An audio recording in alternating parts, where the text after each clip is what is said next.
Are we having a moment right now? Are we having a No, moment? no, no. I mean, we clearly, for the past hour, yes. Matt, okay, so here's the thing.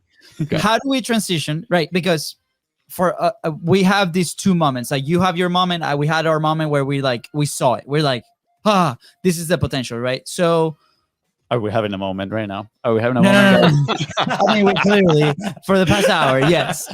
But we have these conversations, right? When for us it's very clear because we've been there. We're like, we thought that we had to like talk to everybody and figure it out, and it was just challenge, right? And then we figured it out. We were like, okay, this is our one person, that this is the message, this is the thing that we want to do, right? And it continues to evolve over time. But we're like, okay, product wise, right?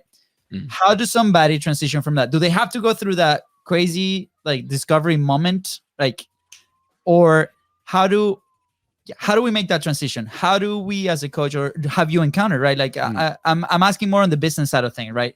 Let's say somebody comes to you. Is your message so clear that when they come to you, they're done? They're like, we call it the frictionless sell, right? They're like, I believe very rarely. Yeah, very rarely is the answer to that question. Yeah. Yes, which is great, right? Same thing with us now. Yeah. What is the level of education, and how do we show that that's the path, right?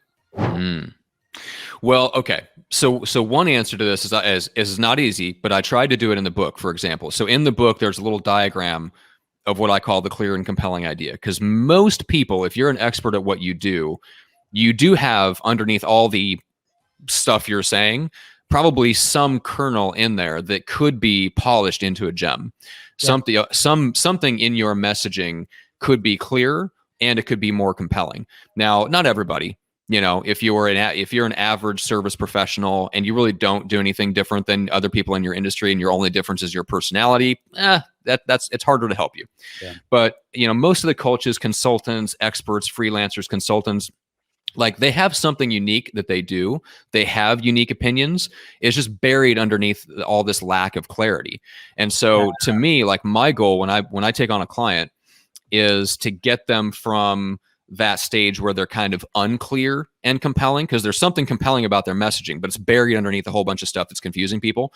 Yeah. I want to strip away all the stuff that confuses people so that it's clear and compelling. That's my goal, is for them to deliver a clear and compelling idea.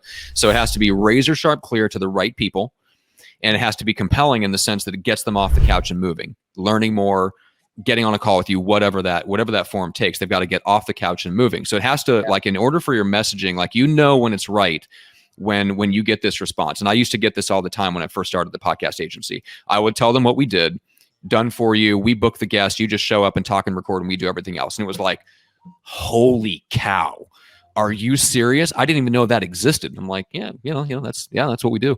They're like, well, hey, like, I didn't even have to ask for a phone call. They were like, when can we get on the phone again? Because the idea was right. So I had to do less sales.